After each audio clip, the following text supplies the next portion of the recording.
Well, it's there's no substitute for great product. So the basics always apply, and marketing always applies. But the tools you use and the tools that are available are always changing, always different. Like what worked on Facebook 5 years ago will not work today, and it's not that. Matter of fact, if you start reading about it and everybody's telling you about it, you've missed the boat. Too late.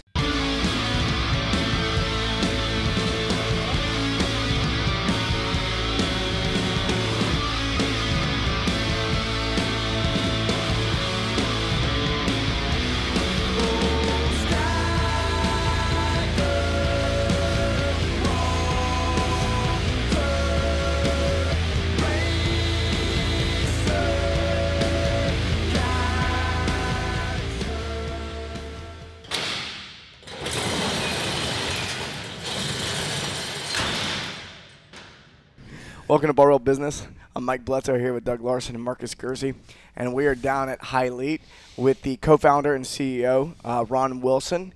Yeah, if you've been in the fitness market at all, or if you're an athlete and especially if you've been doing CrossFit or anything like that, you've probably seen High Elite at some point, and you may have worn their shorts or their shirts or stuff like that. Mm-hmm. And yeah, you guys are really doing a lot of innovative things with clothing. Well, clothing and soon to be a lot more things as well. So, we started pretty simple.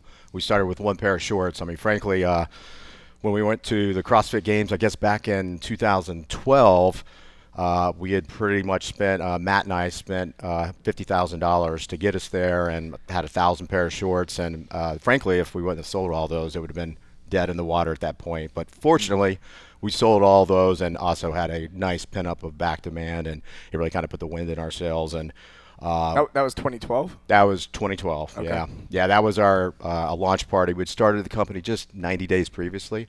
Spent a lot of time in a factory in China making sure that the shorts came out right. I've been doing shorts for quite some time, but I knew that I could design what I thought would be the best cross-training short, something that really did all the things that you needed to do, everything from squatting to jumping to running, even in and out of water.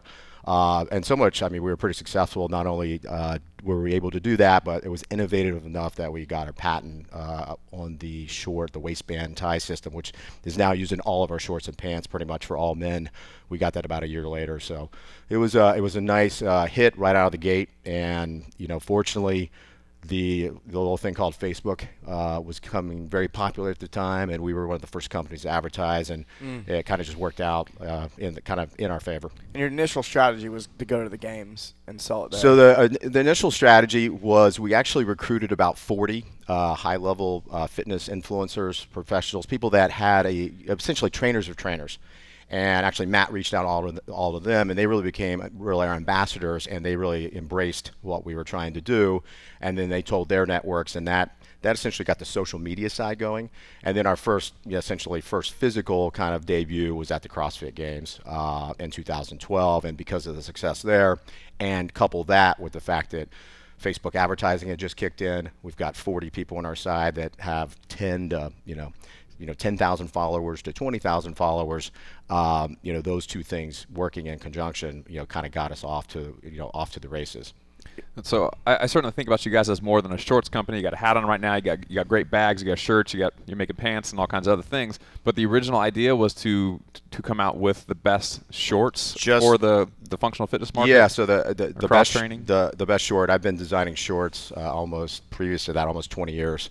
That was kind of thing that I first got into, board shorts. My first company did an MMA short, a little company called Jocko that I started, and then kind of, through understanding surf, understanding mixed martial arts, and then, being in fitness since I was 15 years old, which was only like 10 years ago. I was going to guess 8, but yeah. Me too. Oh, you're too kind. They're paying me in compliments for this show.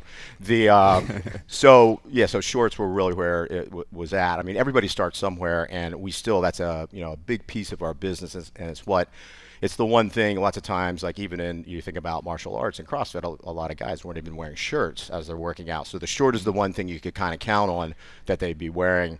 And so with that in mind, that's kind of always been a mainstay. And we have a very simple goal when it comes to shorts. We want to make sure we have enough short styles that no matter what size you are, we're one of the few companies that do above knee, quad cut, long. I remember guys coming by that were that were in great shape, 6'6", that couldn't wear anybody's shorts, and I actually made, because of that first year, I actually started making some long shorts for those guys that were like super athletic that happened to be 6'5", 6'6". So with that wide, expansive range, we've been able to say, hey, we have a short for you, and that's kind of our claim to fame, and that's something that I feel very comfortable with someone trying of ours.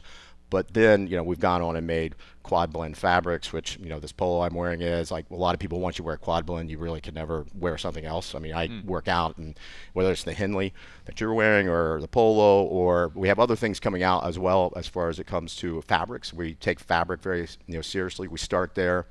Obviously, we're making a fit that's for the athletic body, so not everybody can wear it, but that's also why a lot of people gravitate towards us. You spend all that time in the gym or working out, your body changes, and then you go to put something on that you used to wear, and it doesn't feel right. It's too big, in particular the waist, or it doesn't fit you the way that it should fit you, given kind of the work ethic that you put in, on a fitness regimen. Yeah, I mean, I've lost weight recently, and I was just like, I need to get more clothes that are still athletic fit, though. If I go to buy a brand and the shirt just kind of like hanging off me in a weird way. Yeah. And the shorts, I have used another design principle, which sounds kind of weird. When it comes to almost everything we wear, it should also feel like you're wearing nothing at all. So really, you put on pants, and it's like, you got to kind of double check. And when we go to design pockets and things of that nature, like, okay. Not again. If you stop by my house, it's like a real thing going on. Yeah, like, shit, I don't have pants. That's why I wear really long shirts as a result. Yeah. But even with the pockets that we do, so I'm actually wearing the Flexion Collection short, which is our hot seller right now. It's kind of a new fabric we developed, a little more fashion-forward look, still using our waist system. So I was tired. I wanted like regular pockets in the front, but I was also tired of having all that kind of stuff moving around. So we also then have these other short pockets that we have, and this is weird because lots of times I forget if I have my phone or not. Oh, yeah. So it fits back here, and it's totally hidden. And that way you don't have all this bulge in your pockets, or that's not falling out. I have my wallet, keys back here. So we've implemented this in the shorts, the pants.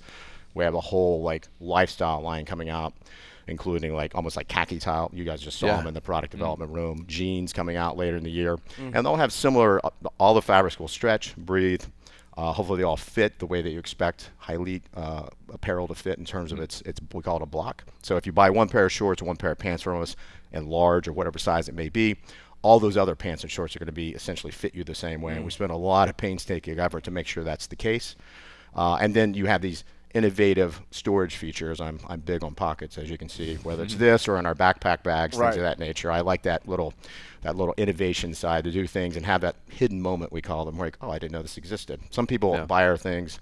Like, I'm sure there's some people who bought these shorts and they didn't realize that these other pockets were there for, a couple weeks later. I've owned shorts for a year before and then found pockets. I'm like, shit. I've been hiding my keys the whole time. Like, fuck. It's like our jackets have like little hidden inside pockets and things of that nature. Call it the stash pocket. Yeah. So we won't ask I wear what's to in concerts. There. Yeah. You gonna work out? Or you gonna dance or what? I really like the fact that the pockets are not in the front. They're kind of, especially for the phone, it's like off to the side and even a little bit behind the thigh. Where if I go to warm up and I'm picking up a barbell, it's like the barbell's not like clanking into my phone. Absolutely. Yeah. Like being able to listen to something on my phone and not have to like continually move my phone out of the way of whatever I'm doing is really, really nice. It's why the first shorts were so popular. A lot of the shorts that people were wearing were really board shorts that stretched. Our shorts stretched even better, were more durable, had the weight system that you could tie down. They were, as I've said a million times at events, they were a secure yet comfortable fit. Doesn't looks like a board short, doesn't scrunch up like a basketball short. I was wearing a different brand of shorts the other day. And Doug and this interview's over. Doug and I were working out, and there was a band around my waist, and I'm running down the track, and then it just starts pulling my shorts right off. I'm running through the gym bare ass.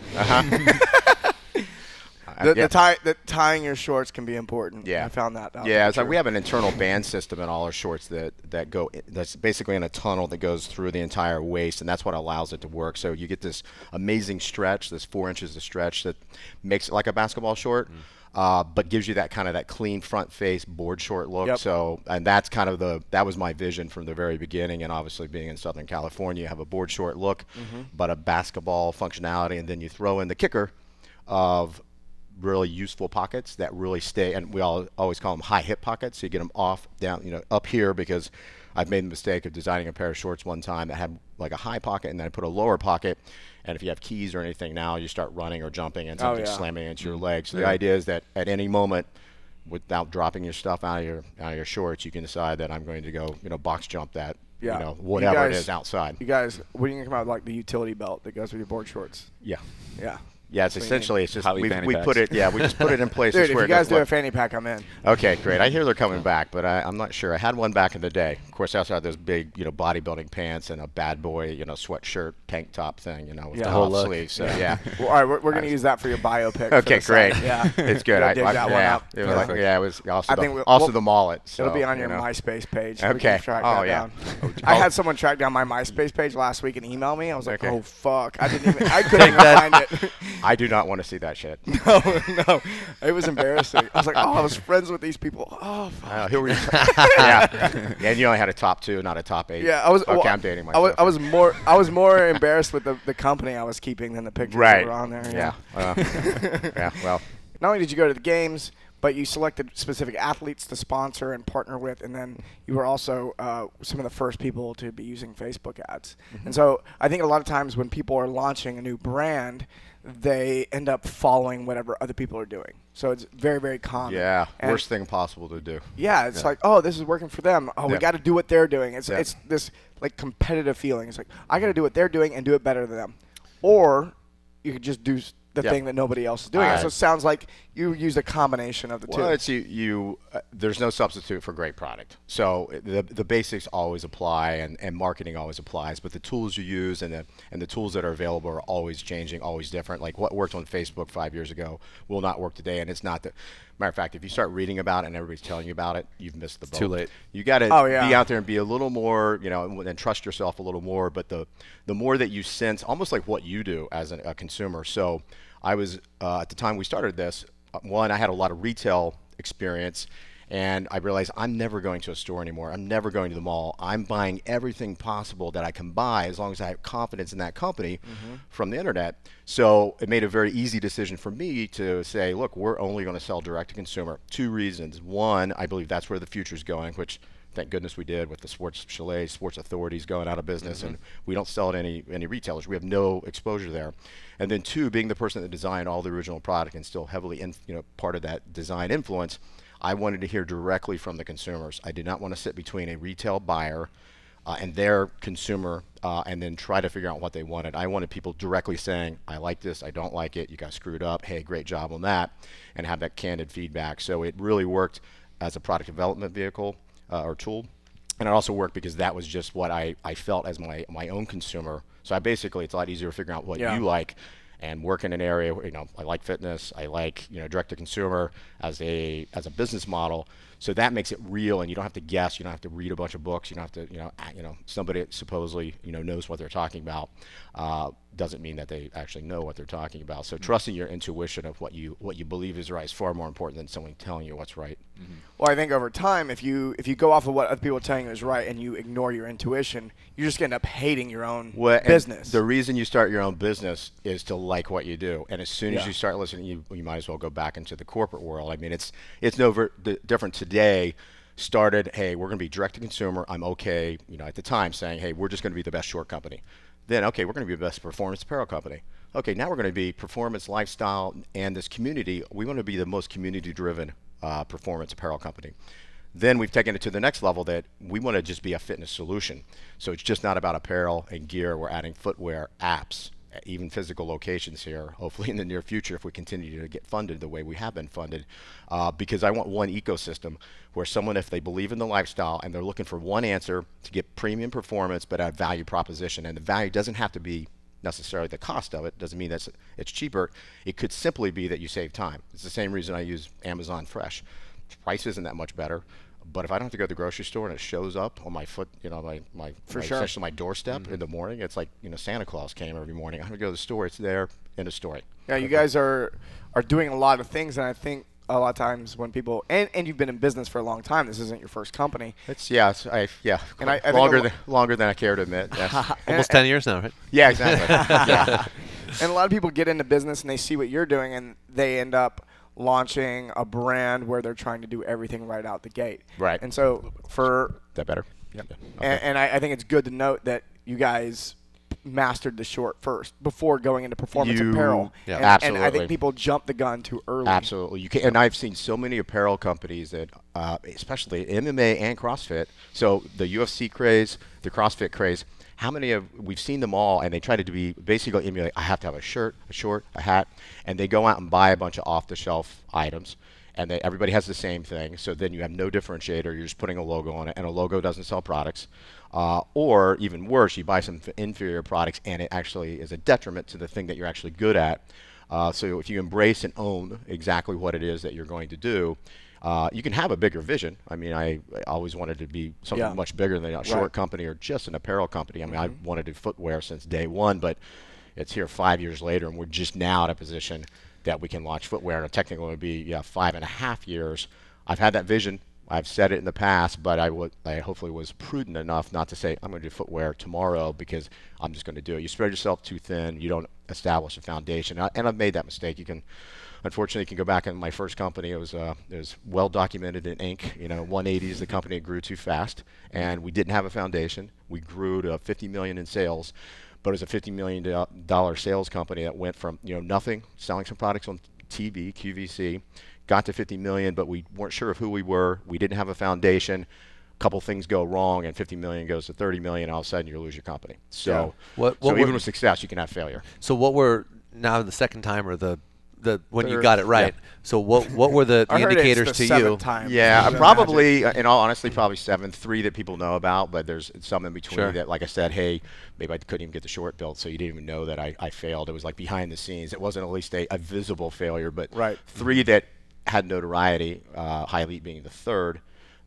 So I don't know if any entrepreneur that hasn't failed at least once. If you haven't, then unfortunately it's probably happening and you don't even know it. Oh yeah, I actually forgot about my first business failure. Yeah, because it was so small compared to where. But you learned something now. From it, right? Yeah, there was a day where I was talking. I was like, oh shit, I did start that business. It just really never took off. So Barbell Shrugged wasn't the first thing. It was just like instant success, 200,000 followers overnight. Yeah, just overnight. It was overnight. If this is the first show you're watching, I know. This is it. Well, this is So I feel like it is from the very beginning. So in your evolution as an entrepreneur now with High Elite, saying we're going to start with the short, we're going to master the short. What were the indicators to you to start adding to the portfolio?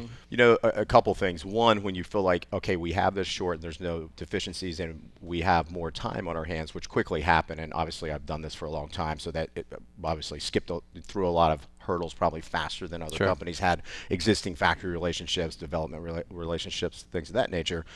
But it's really nice when you have your customers saying, hey, I wish you guys made this also. And they're asking for that. And that's, right now we do like customer surveys. And the reason we're so passionate about footwear is that we know the vast majority of our current customer, they want us to make footwear because they have confidence based upon everything that we brought to market to date that they'll do that. So we know we have their support. It makes it a lot easier to go into that next endeavor. Did you guys set any benchmarks ahead of time? It's like, okay, when the short gets here, then we'll move into performance apparel. And, once we're selling so many shirts, did you set benchmarks ahead of time? Not like that. I think that's kind of dangerous because you just don't know what's going to happen. There's too many variables, too many unknowns, right? So you do it, and then when the time is right because you feel very comfortable with what you have. If anything, it's like we have one pair of shorts now. We really should do this in a few more colors. Or, now is there anything we're missing on this short? And kind of go down that path. We're using this fabric for a short. Can we do a women's short, which turned out to be very problematic? It's easy for me to design and test men's stuff, going to the gym and wear the shorts. But when I'm wearing women's shorts in the gym, people kind of frown. So I've refrained from it lately. Is that why you have your private gym here now? Yeah, exactly. No, it's in comfort of my own. You control the environment. Right. There's nothing wrong with that. The size of my tights. People complain that they're too small. Yeah. I bend over for that deadlift. So I think when you can lay out these milestones, but being too regimented and hey, we're going to do this as soon as we get to this number is kind of, I think, it looks good on paper. People writing business plans in school, and like when you're making widgets, it works, but when you're actually making real products, it doesn't. And the reality is, if you're having success with something, you're trying to grow your market, you need to put all your energy into that because that's where your money's coming from. That's where your new customers coming from. You're telling someone else, and if you're running out of stock, if you really have dialed in, let's say shorts, we shouldn't be running out of stock at some point because we're raising all our capital and deploying it all for shorts until we feel like, okay, we have this. Obviously, sometimes you launch something like this flexion short. We made a modest amount versus what we make in other products, still a lot, versus what we used to do. But it's just you don't know, so we're testing the market, from that perspective, and that's just because the market was reacting more positively than we expected. I guess what I'm hearing, you guys master the inventory piece. If you don't have like your one SKU like completely dialed in, why move? Yeah, and people do that a lot. I mean, we've done it, which is like people have done that a lot. Not me. This first one's a pain in the ass. Let's launch a new one. Yeah, right. But that happens, and some it's. And usually a lot of times the people making the decisions aren't looking at the other side. It's just like, oh, I just want more. It's like, well, we can't keep inventory of this one thing. Yeah, why? Maybe we should master this first before we even consider making booty shorts. Yeah. And if you do that, then I think you get a lot more respect from potential The motivation for booty shorts too. was girls in booty shorts. My first investor, angel investor, which is obviously really important to, especially if you're starting up a business, you need that friends, family, that angel investor. We really only had that one product, but when I sat down to talk with that investor, I had other things developed. I hadn't gone out and built them, but said, look, these are all the other things that I plan on launching. We can't do it off our own cash flow because I'd be foolish to do it. But if you get that infusion of cash, that gives that green light to say, okay, now someone's going to help you take what you have as a vision or a prototype, a development sample, and then fund that piece because they know you're funding the other piece on your own. And that's where you can grow. Or secondarily, what we do is that we find a great partner or ally that has, so we'll probably launch some equipment items probably late this year. We're not building those equipment items. We have just over 5 years developed a lot of great relationships, and we'll leverage that partnership, and they'll build it for us, put our name on it, warehouse it, ship it, things of that nature. And we're all of a sudden in the equipment game from somebody who knows what they're doing, and we don't, we're making sure it fits the High Elite brand and making sure it fits what our customer, needs, giving it, hopefully like we do most things, highest performance and at a value proposition. But we're not building a whole team to try to now build equipment here because we're focused on apparel. Even footwear is the same way. We have some great partners on footwear, and that's why we're able to build footwear in even in 5 years.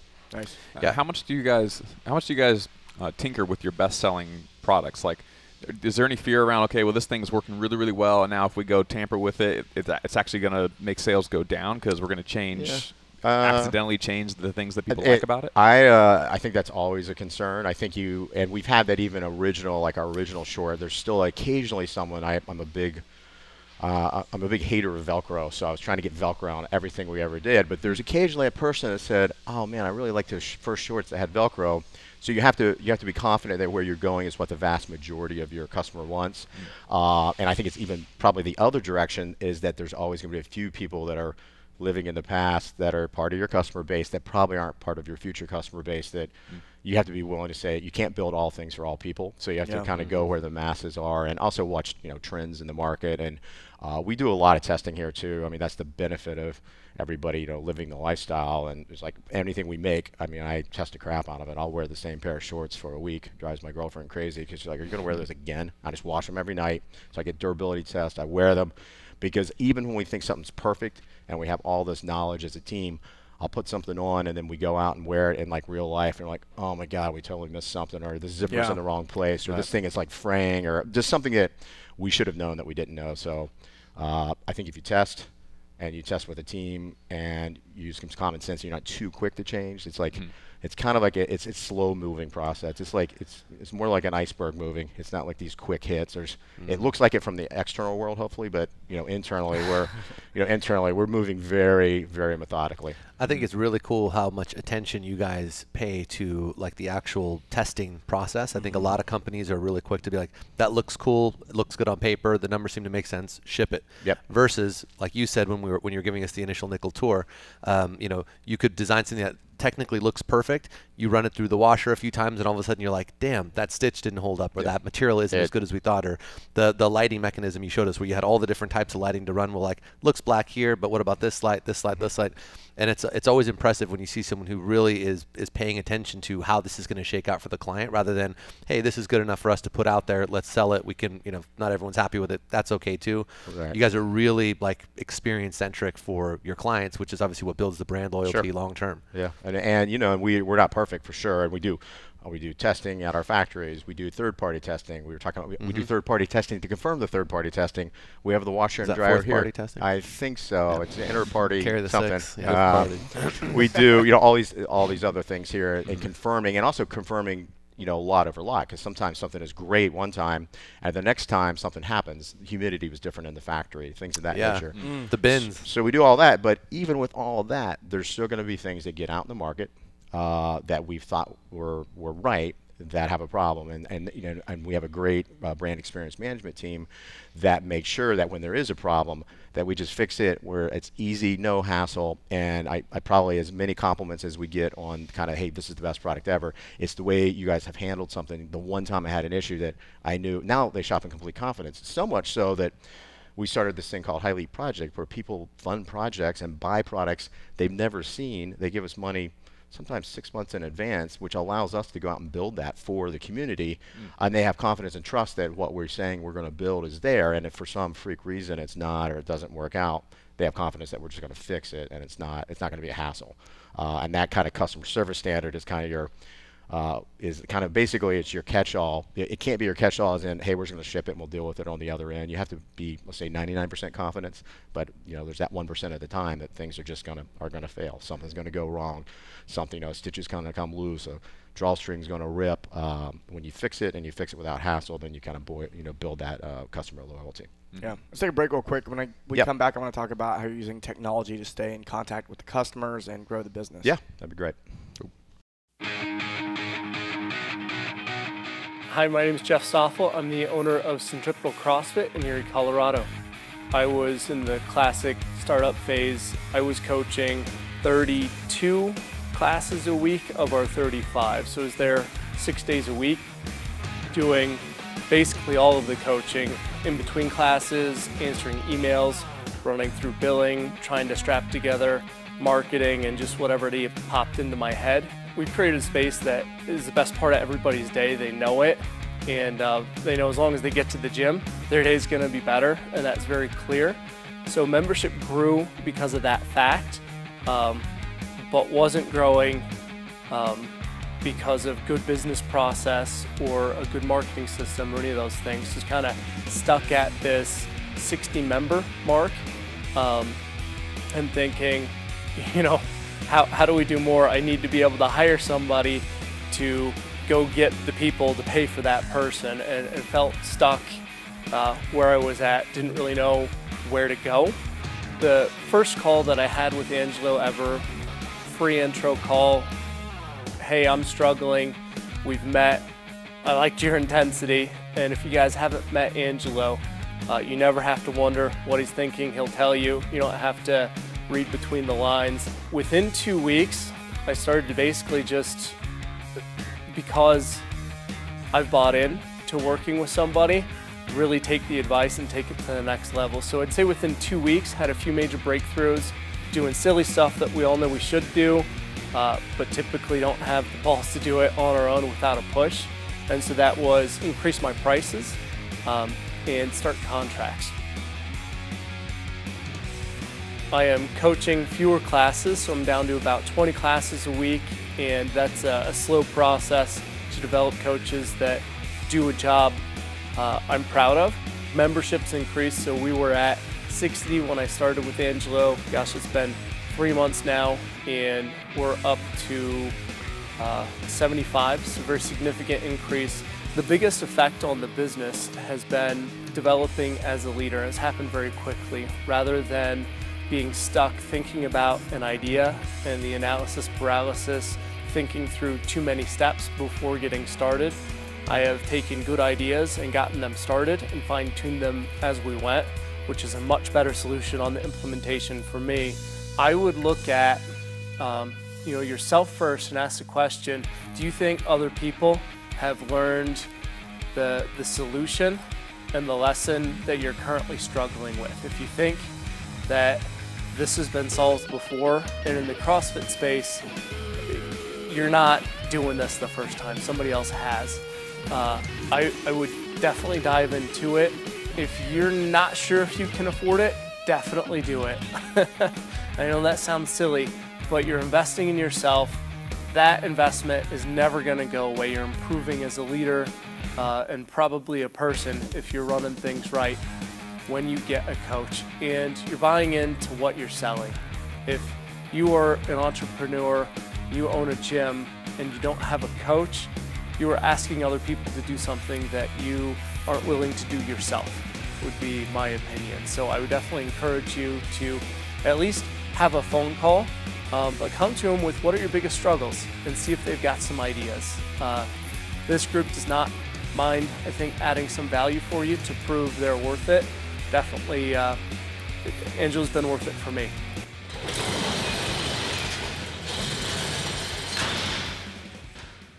So you're doing some really cool things with technology in order to stay in contact with the customers, get feedback, or just outreach as well. I mean, you're doing several different things. What's your favorite thing you're doing right now? By far, it's what we call the Highly Daily Circuit app. So it's out available on both iTunes or Apple Store and Google Play. So we've been working on this for well over a year, and it's really a combination of things. It's a workout regimen that is a high-intensity interval training session. We post one each day. It's always 6 different exercises for 20 minutes, and we also show some kind of recommended warm-up cool-downs. We also have the thing we call a bonus, so if you have an extra time and you really want to kind of just get a little extra work in and also we kind of get a sense of over time if you're improving, we include that as well. And the app itself is much like an Instagram feed. You get a picture, it shows you, you log in, it shows you the 6 workouts, there's different levels, so even the most beginner can actually do this. And we have quite a few beginners that were part of this company that never really worked out, and they couldn't do a CrossFit or they couldn't do a mixed martial arts, but they were able to start on this, and in particular, a couple people have really dramatically changed, where to the point that you don't even recognize them anymore. And they started with our lowest level 1. We're able to do these movements. I base it all off of a really 30 years of me working out and trying literally everything that's been tried: bodybuilding, powerlifting, CrossFit, MMA, high impact aerobics even at one point. We've all been there. Yeah, the aerobics piece. Yeah. Wearing the tights. I've never heard of high impact aerobics. I'm still stuck on jazzercise. Yeah, Zumba. It's definitely my favorite. Power. The whole point was I kind of made 3 rules to kind of make this workout regimen that's turned into an app that you can download it and you get for free, so you can work out in a group environment, work out in your garage. And the first was, don't get hurt. I have watched just too many people try to do too many things and get injured. So part of that was the actual movements themselves, and also But just then it's reminded. boring. It's For you. Yeah, except when there's like the guy except who's when you're hurt. like 4 weeks exactly. So I used to do that, and then obviously the older you get, or even it doesn't matter what age, it's that thing. Then all of a sudden you're on the shelf, and then you go backwards, and then you kind of have that hard time getting off the shelf and getting back into it. For sure. Yeah, so- I think we've all become much more conservative. Yeah, it's like we're watching some 25-year-old, and it's like, you're going to pay for that. Yeah, exactly. Well, and I did it, from doing, bench pressing ungodly weights in my 20s. Like then I went to do MMA, and I developed my chest in a way that I partially ripped both my pectoral muscles. That happens because of that long history of trying to show off in the gym. So I'm hoping my son will be a little smarter than that. So don't get hurt, and that's part of the regimen, and also just a mentality to think about when somebody downloads the app. And then 2, have camaraderie. It's really about everybody starts at the same time, they finish at the same time, which is one thing I don't like about other workout regimens, where you do it in 3 minutes and it takes me 15 minutes and I feel like a loser. So the difference is you do level 5, I'll do level 1. We get the camaraderie out of it. We finish at the same time. There's definitely a team spirit of that. There's some healthy competition, and I can compete against you. It's kind of like golf handicap, if you will. Yeah. And then the third piece of the workout regimen, of the Highly Daily Circuit, is that make the movements emulate as much as possible things you do in real life. So if you're carrying groceries up, up and down steps, things of that nature, farmers carries, those kind of things, suitcase carries, whichever the terminology you use, make it those kind of things that as you go through life, it gets easier. I would say that I thought I was in the best shape of my life doing CrossFit a few years ago, and also paying a lot of chiropractic bills at the same time, and go hiking, and I still wasn't in great shape. And then doing this kind of workout and go hiking, it's like, don't even break a sweat. It's a different type of workout. So it's really about, to me, trying to create an effective combination of endurance, strength, and cardio. And it's not perfect at each. And it's like the person that wants to be, it's not a running app. It's not a strength app. The idea is to find that balance, not a Matthew McConaughey. You got to find that balance. It's not about hugging trees. So there's that kind of combination that I think a lot of people can get into, and it's just enough time and intensity that hopefully you get your metabolism up. Post you do the bonus exercise, and I also kind of developed it so that you can work out each day, so that you don't have to have a rest day. What I found over the years is that active recovery is much better for me, and I think it is for most people. So you can literally just go down a level or go down 2 levels, still do the workout. You don't even do the bonus, just warm up, do it. You feel tremendously better, and that soreness doesn't kick in or doesn't last the same way. And it's good too on a Saturday or Sunday when you've had too much to drink the night before. I'm a big believer in hangover workouts. Train it off. To kind of train it off. Yeah. Is this app?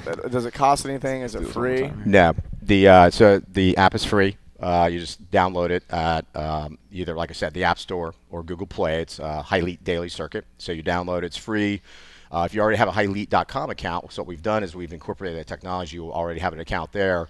And you basically they're seamless basically between our our e-commerce web store and then the app itself. And the nice part is that we're doing this because we have confidence that this is something the community has asked for, the High Elite Nation community, and that over time, I'm not going to lie, we're going to sell more product, but we can provide this for free. That's another way that we give value back to the community, and it's important. And over time, we hope to even do more with it and make certification programs. We're working with NASM to potentially do that, so we can actually get trainers involved. And it's nothing that certainly but anybody in this room has done each of these movements could, basically probably teach them to anyone. It's really packaging them up in a different way, which is really what sometimes innovation is. It's not reinventing the wheel. It's just, basically making that wheel, out of rubber instead of stone. Yeah, I like what you're doing with the technology piece, and I think a lot of companies are finding this to be true. It's things that they would.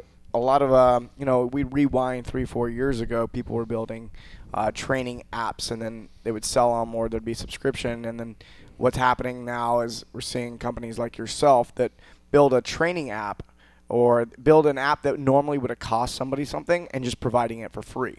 So really, I think what we're going to be witnessing as time goes on is more of these technology pieces just being offered as an added value versus the thing that's actually making the money. It's helping build the brand. Exactly. I mean, it's some way for us to engage, and we love the community aspect. So imagine now where you're looking at all your friends and you can say, hey, you didn't do the workout today, or I beat you, or we said we were going to do 22 daily circuits this month and you've only done 19. And, you only have a few days left. So it's also accountability. You have like a button you can call out your friends. Yeah, you can actually, bitch button. We will kind of have, we do have right now in the next version of the app, it'll be something where you actually click and you basically are committing to do it. And so when you go back to the app, you have this flashing blue, like little 3 people. So it kind of reminds you, like, shit, I said I was going to do this and I haven't done it yet. It's almost the guilt factor. Automated accountability. And up the ante one more, and this will launch with what we call our Circuit Challenge for Charity, where people compete. They do the challenge 4 weeks in a row. We donate $5 to the charity of their choice. We have 4 High Elite Nation charities: OUR Rescue, 31 Heroes Project, Team Rubicon, and then Scratch My Belly Dog Rescue. We did this last year. It was great participation. We're hoping to get 50,000 people to do this, raise potentially $50,000 to $100,000 for these 4 charities, all worthy causes, and also worthy causes that we know the community, the High Elite Nation community, cares about. So when you go to sign up for the app, you actually sign up for your charity. So this is part of it, that over time we have plans that as another incentive for you to work out, we're going to not only do not pay for the app, but we're also going to start helping donate to these charities. So by actually working out and being consistent, or if you say, hey, I'll do the 20 workouts a month, and if you do that, we it may only be $1 coming from you, but imagine if we get 1 million people that all of a sudden that do that workout, and because we've grown up the entire ecosystem of our brand, we can also do some good at the same time and get hopefully more people to work out a little more regularly. You had some pretty cool stuff going on too with, I think you get a shirt along with, was it with the donation, and then if you purchase, percentage of that goes to it? Yeah, so the Circuit Challenge for Charity, that will technically announce April 20th, so I don't know when this airs, but this will be the precursor to that. You got the scoop first. Good job, guys. It'll be the 27th of April will be the first, and then it happens every Thursday for the following 3 Thursdays after that. You sign up, and what we have is a Circuit Challenge, essentially for charity shirt with all the charities listed on the back, and it's kind of twofold. When you sign up, you pick your charity. that's the charity that the money will go directly to, and the winning charity, most participation, will get a $5,000 bonus from us. But you get the shirt, basically if you order anything over 25 bucks and you've signed up for the challenge, you'll get an individualized code, you get the shirt for free, and as an extra kicker, anything you buy during that purchase or anytime that shirt is purchased with other items during the Circuit Challenge for charity, we're taking 10% of the overall sales of that shopping cart and donating that as well. That's why you have pretty high expectations of what we can do in terms of this is our big charity event for the year. Obviously, we make shirts for all our charities, and throughout the year we generate funds for them. Plus, we work. We participate on making our social network, our community aware of these causes, and it's really kind of cool what we can accomplish. And I'm a big believer in the charities that we work with. I believe in what I call the 1 + 1 = 3. So I don't want to work with a charity first unless the High Elite Nation believes in it, and then whatever we do and whatever they do together, we can actually do greater good together than we could separately. Sure. Awesome, man. You mind if I throw you a curveball? Okay. All right. Where do you think the fitness industry is going over the next 5 years? Well, great question. I think pretty soon everybody will be in part of the High Elite Nation ecosystem. We're taking over. Yeah. But seriously, I think you'll see a lot more consolidation, and without a doubt, boutique fitness is still going to be on the rise. I mean, the idea of the global gyms, minus the global gyms that are there because it's such a small price and it's for people that really aren't going to work out, most likely anyway, paying $10 a month. But I think you're going to see more of that. You're going to see more of group training. I think you're going to get some things that are, may not be as exciting. I'll say that if you package anything the right way, it can be exciting. But I think it's going to come back a little bit to like more normal thought and not I'm going to do something crazy and call it fitness. I've always said those are athletic endeavors, and it takes a lot of energy and time to become an expert at gymnastics or Olympic lifting. Coming back to something, the pendulum has swung too far that direction. Is kind of coming back. I think it's going to come back to, hey, what can I do that's efficient, that I like doing, that my friends are doing, that I can have some tracking, accountability, some social engagement. I think I saw, actually heard about a slide on a pitch deck from another company. I won't mention it, but it's almost like there's a new sense of where do I achieve my community in that thing, and it was actually referring to, essentially, it used to be religion, and not to demise religion in any way, but people are looking for something that fit in, find friends, have commonality, and essentially have that community aspect on a regular basis. And I think everybody wants to be a part of a cult in some way. Yeah, so I think that's where it's going, and it'll be more of those. And I think you'll see, and you see it already. I mean, I can list off 5 to 10 companies that you see franchises popping up all over the place. The trick is how much do they really commit to what their brand stands for? And I think there's been plenty of brands that did it for the money, and we've all known quite Call a few. Call them out. Okay, CrossFit. They did it for the money, and it was really about money at first, and they didn't really care. They didn't really care about the brand ultimately because it was a very short-sighted focus. And I think the brands that will win will get more of a share of the marketplace, and hopefully it'll be brands like us that, hey, we do your training, we do your nutritional advice, we do your, that's the app you go to because you trust us, you believe us, it's free. I want to buy apparel from you, I want to buy equipment from you, I want to go to a gym that has your name on it, or at least I know what to expect. So I think the brands that stay true to their mission will win, and I think the reason boutique fitness is winning is they tend to do a better job of that. So I think that's the continued trend in fitness for the next 5 years. So I think there's about 10,000 CrossFit boxes in the United States. What do you think? I think it may have peaked. I think it peaked in 2014 for sure. And so, where do you see the future of CrossFit? I think CrossFit is an athletic endeavor. I mean, obviously, those are highly skilled athletes, and it's exciting for because it's so highly skilled, and you've touched upon any of those, how hard all this stuff is, and all of us, being a participant, I think at one point or another. But the reality is, you have a lot of people who have gotten hurt, and now you have essentially the trends are going a different way, and a lot of those CrossFit boxes are changing their names because it's not attracting new customers. And frankly, I was petrified. I worked out 20 years of my life. The first time I saw a CrossFit box, it took somebody to kind of drag me in there the first time, and I'm on the spectrum that I'll try anything and stick with it probably longer than most, even if it's killing me. But I think that trend has dramatically changed, and I've said it before, and I'm not shy about it. I think in the next 5 years, CrossFit boxes will not exist, and I think over the next 2 years you'll see probably a 50% demise in the number of CrossFit boxes that you see, and they'll turn back into something else. Whether that's just a boutique fitness center where it's really group training, and they take I think there'll still be people doing CrossFit. Don't get me wrong. but it'll be the people that really excel at that, or just natural athletes, or also willing to dedicate the amazing amount of time to become, I have huge respect for the men and women that are the top CrossFit athletes. And that's just a very small number of people. It's like, opening up a golf center and saying everybody's going to be a professional golfer. It's just not going to happen. So I think you're just going to see a different flavoring, and you're going to see a lot more of that boutique group training, maybe a little more personal training coming back up a little bit to kind of make those smaller locations work. And then having that CrossFit class where you've got that smaller element of people that do CrossFit that have a place to do it. They have the equipment. It's not like, obviously it's not rocket science equipment that we're talking about here. And it's equipment that can be redeployed in a lot of different ways, which is really kind of, when we think about the daily circuit, it's wall balls, plyo boxes, kettlebells, a barbell. It's all the same things you find in a CrossFit box. It's just using them in kind of a different fashion. Sure. Great question. Thanks.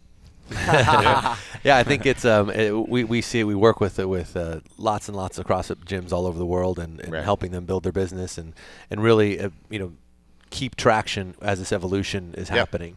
And it's it's like any maturation in a marketplace where Right. you see the cream does rise to the top, and the people who are really focused on quality and creating their own brand and their own style Sure. and Sure. their own evolution of Yeah. where it all started. Yeah. Those are the ones who I think are really going to thrive. Yeah. long Well, and I'll term. give you guys a compliment because prior to even knowing it was about time. you guys. Now we're Okay, in. no, it's over.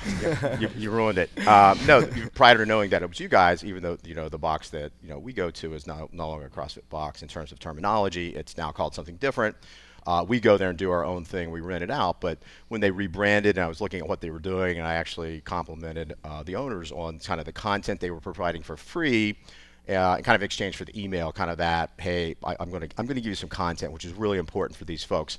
So anyway, but then I realized, or I found out that it was really you guys providing that content on the back end. So nice work. So it was actually, I think, if anything, the more this culture or cult goes away in terms of its name, the people are still there, the product's still there, the demand is still there. So I think it opens up great doors for people that legitimately believe in what they do and create great content, and obviously are willing to partner with other people to kind of make it win for both parties. So yeah, it was so nice work. Thank you. Thank you, sir. You bet.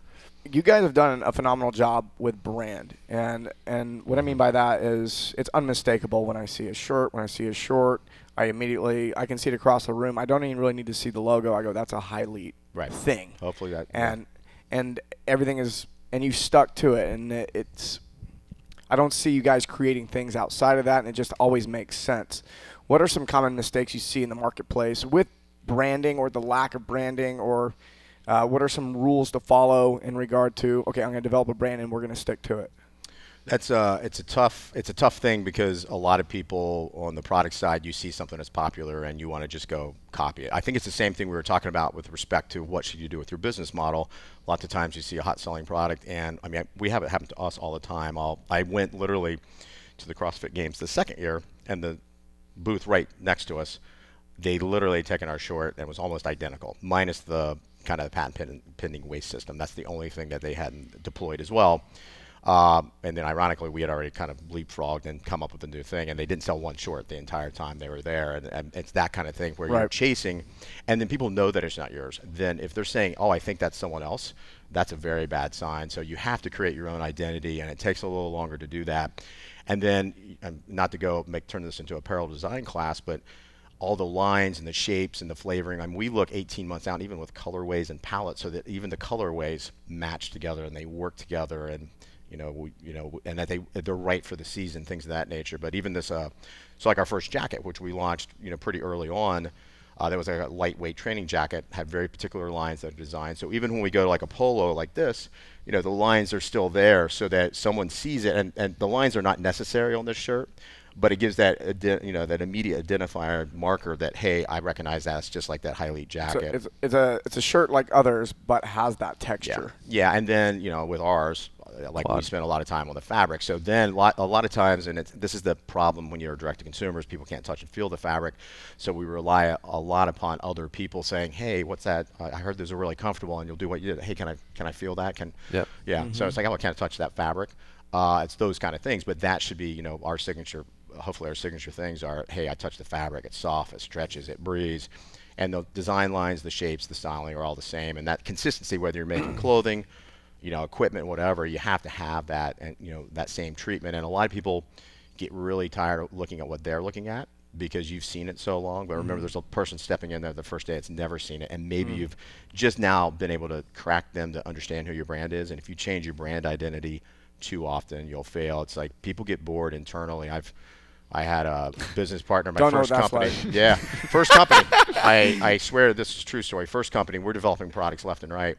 We get into a meeting and we're talking about the product, and business partner says, man, we got to change this product. This thing is just old. It's everybody. I'm like, we haven't even launched this product yet. Everybody, you mean you? Yeah, no one's seen it except you. God, I don't think this works anymore for the market. People are tired of this. Start rationalizing. It's just because you spent 1,000 hours staring at it doesn't mean they have. It's hard. And, as a business owner, and you're looking at those things, it's like, you have to detach and almost you have to somehow figure out a way to see your brand through someone else's eyes. So what I do periodically is I'll go back and read all customer reviews. Super healthy.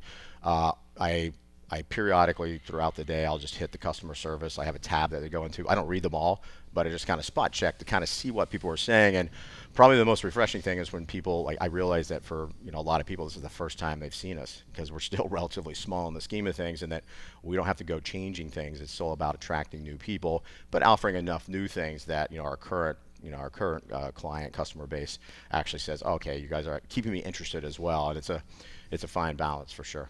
You guys are direct to consumer, and how do you? It's the website only that's being sold, or are there other channels, or do I have to go to your site to buy? And how is that designed? 95% of what we do is online. We have a few other partners that we work with that they showcase our products for certain customer bases, but we drop ship them. So like GovX, for example, will they'll offer our product or a certain collection of our products to their customer, and we got a few of those that we've had kind of long-standing relationships. But it's all online. It's here. It's all designed. The people. Well, a bunch of our marketing team is out on a photo shoot downtown. But the team you see in there, they do it all. The photography, the picture, the graphic design, the web layout, you name it. That's what we do here is the things that I think we are difference makers on: product development, the marketing, and the customer service. The things we don't do is and this is another mistake a lot of companies make, whether in any industry, they're like, oh, you know what, I could save a lot of money if I just ship this myself. Worst mistake in the world. Because if you have any success, you're going to spend all your time packing boxes. I made that mistake. Same here. Worst mistake ever. I'm like, and I'm not going to try to build a warehouse. I've made that mistake as well. I can say how much money I can save with build a warehouse. There's a lot of hidden costs to a warehouse, so we use what's called a third party. 3PL. It sounds heavy when you say the word warehouse and we're going to have a warehouse. I'm like, oh. Yeah, we even the studio that we're standing in that we do all our photography and video that you guys are in right now. This was our returns warehouse. And all of a sudden, as we kept growing, and we don't get that many returns, mostly it's just for size exchange from a new customer. I mean, we're phenomenally low in refunds in particular. So things just keep coming in. We're going to take over an entire building if this keeps going. So we had to go out and find a new 3PL, third-party logistics, that specialized in also apparel returns, so they could see it. Hey, has this been worn? Is this okay? Can I put this back on the shelf, or I need to destroy it? But finding those partners that are better at what they do than you are, and that can apply to a new product offering, like I talked about before. But in most cases, most companies, there's not a lot of value in being great at warehousing. Now, if you're Amazon, that's different. But if you're just a small company, my rule of thumb is unless you're 100 million in sales, like in consumer products, right, don't do your own warehouse. Yep. And then you can think about how much care is going in the website in that case, since that's your storefront. That's people's. A lot of times their second impression. First impression might be an ad or something on social media. So their second impression is the website. Yep. What kind of care is going into that? Well, we actually have a new process now. It's interesting. We've actually kind of flipped the script. Our new process, believe it or not, is to showcase our signature products that we kind of already know what those are. We do a photo shoot. There's a whole storyboard of what we want to accomplish. And we do it all in still print. We hit some video as well, but mostly still print. And we do it all under the guise now, ironically, as much as we're a technology company, the other way to cut through the noise is direct to consumer through the mail. So it always starts now with a catalog that goes out to our customers. Shit. Yeah, back to paper. And it goes backwards. It's the craziest thing ever. I didn't think I'd be making catalogs when I started this business, and now it's a really effective way for a couple reasons. One, you get so many emails, you get so many things. Something shows up in your essentially you buy one thing, you're like, oh, I'm flipping through, or even better yet, and this is what we really want. we have still more, 65% male customer versus like 35% female. We want someone to lay it on the coffee table, lay it on the kitchen table, and we want the wife, girlfriend, sister, like, oh, wait a second, I didn't know they had women's stuff, and like all of a sudden, oh, I want to try that.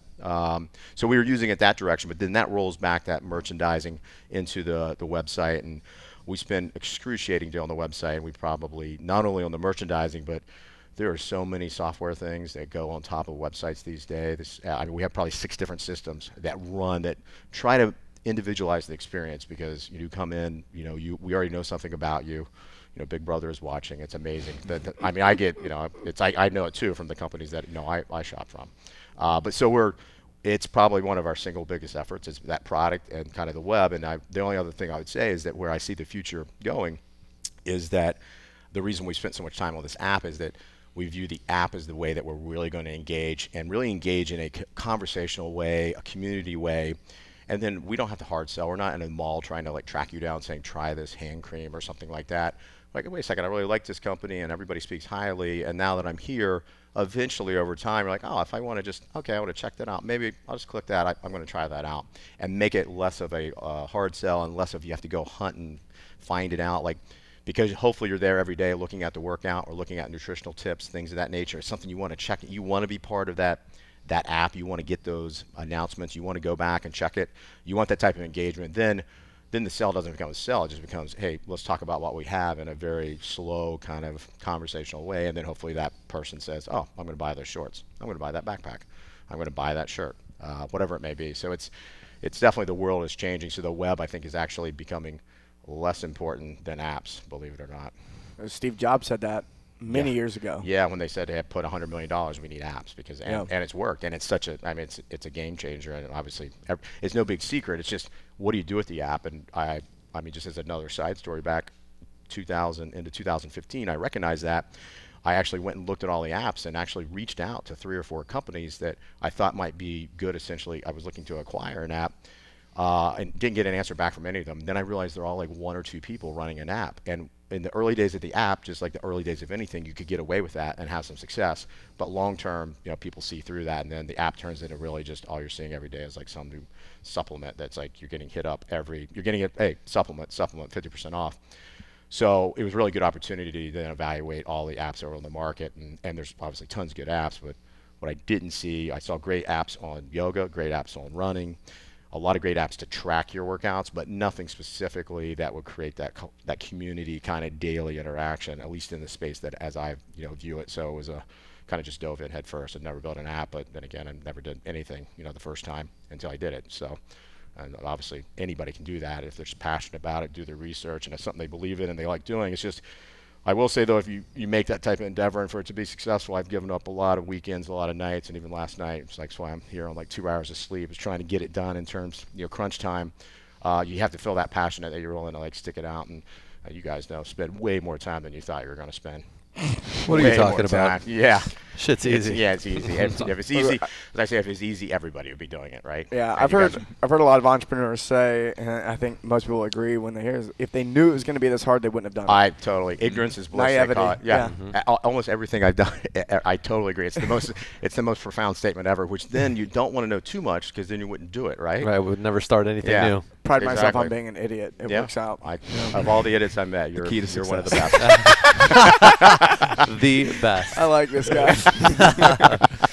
So speaking of backpacks, your guys' new backpack is legit. Yeah. I was checking out that video you guys had last night. I honestly thought I was going to just like click play and watch like the first like couple features. Right. It's like a few minutes long. And I'm sitting there, I'm like 2 minutes in, my wife's talking to me. I'm like, hold on. There's another pocket. We launched. There's 6 different functions. There's more. TSA's never going to nail me. There's more. There's so we launched that. That was actually, we were just curious about Kickstarter, so we launched the large version, the 60-liter there. It actually was a great learning experience for us, because it gave us a different way to think about the way we presented product on our website. We had to put a lot of content together, which kind of started this whole, how do we re-merchandise products and think about them. And the video in particular, I watched it, and it was kind of nice. It was the first time I wasn't involved in something like that. It was cool. Like, the team went off and did it. It turned out great. I was the same way. I'm like, they told me it was 3.5 minutes. I'm like, oh my God, this is like, that's way too long. Then I watched it, and I'm like, man, that is awesome. And then it turned out we got the data was like 90% of the people that logged into our page on Kickstarter watched the whole thing, and that's so. Wow. Proof. I guess the proof is if you do something that's kind of compelling and different, the product was different. They did a great job with like. You also got a tour of San Diego on the video too. If you noticed. If you can engage like that, it can be. It's kind of like a movie that is great that can last for 3 hours, and then one that sucks. 30 minutes in, you're ready to turn it off. It's like great content presented, and if it's applicable to what you're looking for, then people will give you that latitude to give up more of their time, which is now the most precious commodity that everybody views they have. Trends. You're obviously watching the trends and riding that wave. Where do you sit in regard to following trends versus setting the trends? I think you have to recognize that there's macro trends and then where you fit in the macro. So it's funny, I get questions all the time. Athleisure is going down. Lululemon just lost 30% of their shares, things of that nature. But the reality is it's still going up. It's just not growing as fast. And it's also Lululemon went down because they have a lot of competition, including us in a small way. So you have to recognize where that is. And I think if you can think, where do you want to be, and look at trends in a macro way, but know they do apply to you, and even more importantly, to do something different. So that's why I'm passionate about. If I just said if I went out and pitched, we're the next athleisure brand, we're the next, and there's some companies out there doing it, we're the Lululemon for men. To me, I think that's short-sighted, and it's not going to last, and it's not because people are not going to buy a pair of a pair of shorts for $90 when they can get them somewhere else for half the price, and that's our model. So and our model is the performance of, let's say, a Lululemon or high-end whatever apparel company you pick. We put that price on our site, but we really just ask our community to work with us. Buy 2 items, we'll give you 20% off of that. Buy 4 or more, and it can be anything. Buy 3 pair of socks, we don't care. Do something of that nature allows us to ship and pack and ship it, so it's more efficient. We know that we're more engaged with that person. They become more of a brand advocate, and we get 40% off. So we effectively, for us, that trend of athleisure growing but going down is further sign that our value proposition is what is important. And you look at what's going on in the world. I said Amazon a few times now, but they're definitely changing the way the retail landscape looks. So you have to. I actually look at companies that have nothing to do with us to get cues from. So, and I'll say it again. Amazon, companies like Amazon, companies that really have an ecosystem, I call it. So, what does Netflix do to make sure they, I had no idea. I'm like looking at companies that I trusted and to kind of define what we need to do as a company. So I looked at, hey, when did Netflix really decide that they have something more than just they're sitting disc? They realized just the whole engagement of their community of rating and knowing, I actually like this based upon other people that like things I like. That was such an powerful piece. And then somebody, and I don't know who it was, were pretty brilliant to figure out that the whole on-demand thing was going. I figure Netflix is dead as soon as I hear it. They embrace it, and now they're like an $8 billion company. Yeah. And then you start saying, and I'm sure somebody laughed, like, hey, why don't we produce our own shows? And now it's like there's some of the most popular shows. Like those are the ones people talk about. And the people who talk about Netflix, they're more passionate than people don't get excited about shows on CBS. Like I don't think anybody's ever said, hey, have you watched that latest show on CBS? But on Netflix, have you seen that Netflix series? And the fact that you can binge watch them, it's even better. Yep. You watch them all on a Sunday. That definitely makes it better. Yeah, they nailed it. They went after the whole creative community in Hollywood and said, hey, you know how everybody else puts all these rules and parameters around what you can and can't do? Do whatever you want. Go nuts. And just open it up for everyone. And killer shows and series and everything just getting cranked out by the dozen. So actually look for downward trends, and that's the chance to change the paradigm. So look at trends, but don't look at them for where to go. Look at them as an opportunity of where not to go, essentially the trend, and find a paradigm that exists. And you have people watching all these different devices. So they did it. I mean, I can name literally 20 companies. I kind of like looking at those companies, researching them, especially the public ones where you can get all the data, you get the history of when they made these changes, and they get that next thing that takes them to the other side. And obviously Steve Jobs, you mentioned that Apple was the best. He caught like 3 waves between music, iPods, and then throw in phones, and who would ever thought that that's where they were going to get to. But he was visionary enough to trust that they can leap that bridge or that chasm, if you will. Actually a good book, Crossing the Chasm. I highly recommend it for any business owner, especially in a technology, or even not in technology. Just think about how you have to grow and do something different. Just happened to read it a couple of weeks ago. But anyway, and then understanding that if you have somebody that believes in you, how many people that believe so much in Apple that they were willing to buy a phone? like the average company couldn't just come off the street and go, hey, we want you to buy this phone. And they can offer you at any price. Hey, I'll give it to you for $1. Like, nah, no thanks. You throw Apple on the mix and like, oh, Apple's going to make a phone. It's going to be the best phone ever, and they've never even seen it. Right. So create that cult, create that community, create that trust, and then you have something you can actually grow upon. Most of the listeners of the show are box owners or want to be box owners. Oh, wow. They're going to What- okay. Well, What piece of advice would you give them? I think they have to look at, where the market's going. I think obviously they've had a lot of success based upon just throwing a name, out there. But the good thing is that they've also made a lot of relationships, and there's a lot of people like guys like you out there that are there that can help them, and that they have a chance to really might be refreshing at some point because it'll be something new and fresh. And let's say they bought this equipment, they have this building. I've watched it in our own box. It's now something different. It's like that it's remodeled, it's changed, thinking differently. New instructor coming in, teaching some different classes, more people coming through the door. So once again, the trend is it's going the wrong way, but that's an opportunity to reinvent yourself. And there's plenty of people out there, and it's that are they may not even be in the fitness industry. It could be just, hey, how would I rebrand myself if I was going to do this and go back to good marketing? And all those people that are still there. There's probably a lot of them that want to try something different, want to try something new. But once again, it could be an opportunity that they actually enjoy what they do again, versus a lot of people that I know that kind of like, this is like going in the wrong direction. So see the writing on the wall, like you don't have to, don't go down with the ship. There's plenty of options to kind of reinvent yourself. And certainly I've done it personally many times, and that's just part of being an entrepreneur. Yeah. I think it can be good for box owners to, I think a lot of people in the past have relied on the brand to produce a lot for them. And I think that if we say, hey, we're not going to rely on that and really put our efforts into building a whole business that does have all the systems, then you're not tied to that. And so if something happens to the brand, it doesn't necessarily mean something's going to happen. And be proactive, and like I said, what you guys did with our fitness center in terms of providing that other level of content and engagement. I literally think they went to whatever it's called, the $99 designs or something like that to get their to get a new logo.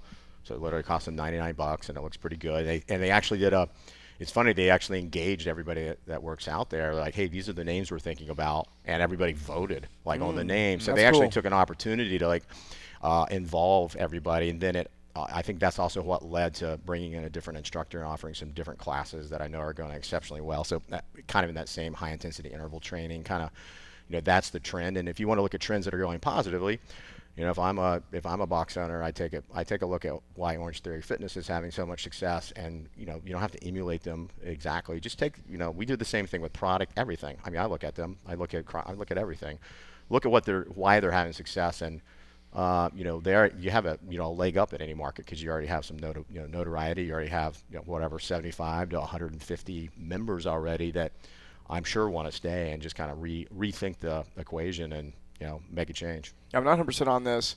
I think Orange Theory does it. I've seen a couple other brands do this where it's a small thing. They're aiming for people who are extremely busy. Efficiency is huge. And so I think most CrossFit boxers are doing an hour-long class, and what I've seen is 45-minute classes. Yep, quick fit. And it's from a customer, from a consumer perspective. If I'm really busy and I'm rocking and rolling and I'm going first thing in the morning or late at night, a 45-minute class looks way more appealing. Absolutely. And as somebody who is a fitness expert, you're thinking, oh, fuck, like an hour, people need to be moving more than an hour a day. 45 minutes, that's even less. However, if you're aiming for that certain demographic, knocking 15 minutes off and getting more creative about what you're going to get. And those same people don't want a 500-pound back squat, so they don't need to be in there so long. So really getting that perspective of the customer and then making changes. And I think Orange Theory does that, and I've seen some other brands, even in the CrossFit space, I've seen CrossFit gyms do this where it's like they're cut to a 45-minute class. And what I notice about those businesses is they're attracting a higher-end client. I totally agree because time is precious. You have family, job pressures, and that's really when I actually have physical locations, the highly daily circuit. It's like I call it a pod, and the other part is that all the equipment you need is all in your pod. You're still out working with everyone else. The one thing I've always found frustrating is walking around trying to get all the equipment, which is a little bit of a workout, but not super efficient. So you spend maybe an inordinate amount of time getting set up to do things, and that's kind of when you get into Olympic lifting, powerlifting, not efficiency. So I try to rethink all those things, plus just the nature of how difficult those are to learn in particular. So I think that's big. And plus, you talk about 45 minutes of working out, you still might, if it's a lunch hour, you still might need to eat. You want to grab a shower. So I kind of operate like, end to end an hour. You can like get in, get out, and also leave some time to like grab something quick to eat or take a quick shower. And it's just not an hour. And what I found is a lot of classes went over an hour. Then you're like backing up on the.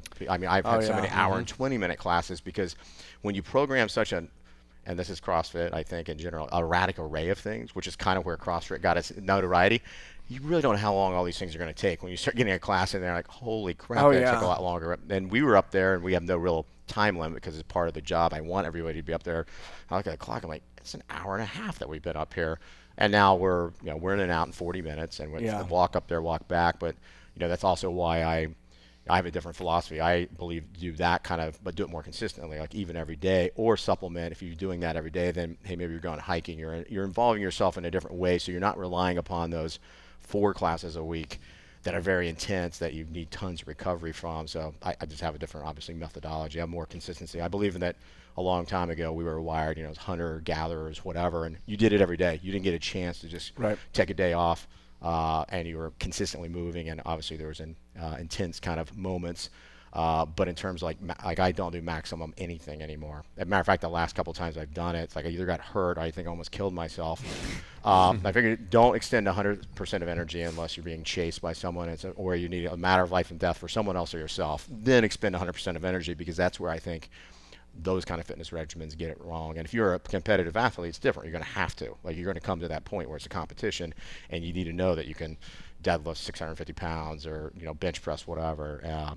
I think for the general population, 99.99% of the population, it's cool the first time they do it, and like, whatever, but it doesn't long term. It doesn't stick. So I think that's the trend that you're talking about: efficiency and approachability too. Yeah, I want to highlight a point you were making. I did a guest instructed a CrossFit class months ago, and I didn't write the workout for the day, and I stepped in and I was like, oh, this will be easy, and I hadn't coached a class in years, and I go and I start walking through it, and I go, there's so many movements programmed in here. I need an hour and a half for this hour-long class. Absolutely. And I think that's a common mistake and we were talking about this a little bit earlier, which is a lot of this stuff is so high skill. To do it well, you're going to have to, there's just a lot going on. It could take you years. So simplicity is going to be, what you're saying is simplicity is going to be the future, and I totally agree with that. We need to get away from so many complicated movements. Absolutely. It might be okay to do one and really focus on building that skill that day, but keep it at one. Yeah, or make a skill class where you come in and that's all you do. There's people that love to learn how to, and like I said, that want to learn how to snatch. Like the first time you do it right, for sure, it feels kind of cool, even if you're doing it with a weight that you feel like this. I should be able to do more weight than this, because you stop using your muscles and you use the form. But you can have that kind of class, but that's going to be the atypical. That's not, that's now the exception, not the rule. And I don't believe that show everybody the same movements, whether they're 12 or 85. I think that's kind of one of the dumbest things, honestly, I've ever heard, where like, I'm going to just do this no matter what. I don't care who you are. I'm going to put you on and I'm going to put you in pads, and we're going to go tackle. I don't think that's going to work for everybody. What we have to consider too is, when we opened up our first box in 2007, the athlete that was attracted was an athlete. Absolutely. They were the early adopter crowd. And it's 2017. The people that are being attracted now have no athletic background. They do a lot of sitting, and having them perform a snatch in the first week of training might be might be able to do focus somewhere else. And so I think that's something to note too, is that the market is changing. Yeah, if there was only you said what the number 10,000. I mean, when you talk about maybe when it was 1,000 CrossFit boxes and people were willing to drive because they wanted to be part of that, that'd be like going to some other training center where you're at kind of the upper echelon in terms of desire and already innate ability, or you're already a gymnast, or you already did 2 out of the 3 things, and you're trying to round yourself out with people that are experts. That's a much different thing than trying to pop one on every corner. Like that's a different and that's obviously why it peaked at some point, and then like, wait, not everybody can do this. And I think as long as CrossFit box owners understand that, and they understand that there's alternative opportunities that can preserve where they came from, still offer all that, but then mix in the right thing. And I think most people get it. And I personally, I don't think most of the CrossFitters that I know are people that like to be around other people, and it's very much community, and they want people to succeed. So I think most even they would embrace it, right? So they say, oh, that'd be great. I'm glad you have this class. I'm glad you're doing some things because I see these other people in here, and I don't know. And what I've also noticed too is some of the best people that know the most, they can't even have a good workout because they're too concerned about someone else. I mean, that's the other thing. Like, oh wait, you're doing that wrong. So they effectively, the person that's wanting to be training is actually becomes a secondary or a tertiary coach, right? Because you're seeing someone that's going to hurt themselves, and they're sitting there going, you got to correct this for them. You're arching, whatever. You're bending your back on a deadlift, whatever it may be. Yeah, I think it's one of the things we're seeing is people offering different classes for different skill levels. Yeah. And they may be calling it a boot camp or something like that. Yeah, exactly. Yeah. And that's, I think, and even, I mean, we pop around all over the place, and I was in Florida for the holidays, same thing. I had same CrossFit box that I've been to a few different times. And I remember walking in, they've expanded dramatically, but I, walked in, kind of did my, we were doing our own thing in the back, and I walked in, it was like 30-some people, but it was kind of it was an alternative class. It was part boot camp, part throw in like one CrossFit type movement, and it seemed to work because there was all kinds of skill levels, and I'd only seen like 5 people in a class before. They had like 35 people in the class. It was crazy. Yeah. I could barely walk through the place because there were so many bars and people doing things, but everybody seemed to be enjoying it. And obviously there's a chance to actually, whatever they had in the past, I think to actually improve upon it if they just kind of embrace kind of what the opportunity is out there. Yeah. Yeah. Where should people find Highleat? Where do they go? Highleat.com. It's simple. That's And the the place to find us. App, just Highleat Daily Circuit, App Store or Google Play. Cool. Well, thanks for joining us. Yeah, it was a lot of fun. I appreciate it, guys. Yeah. Thanks, Ron. See you soon.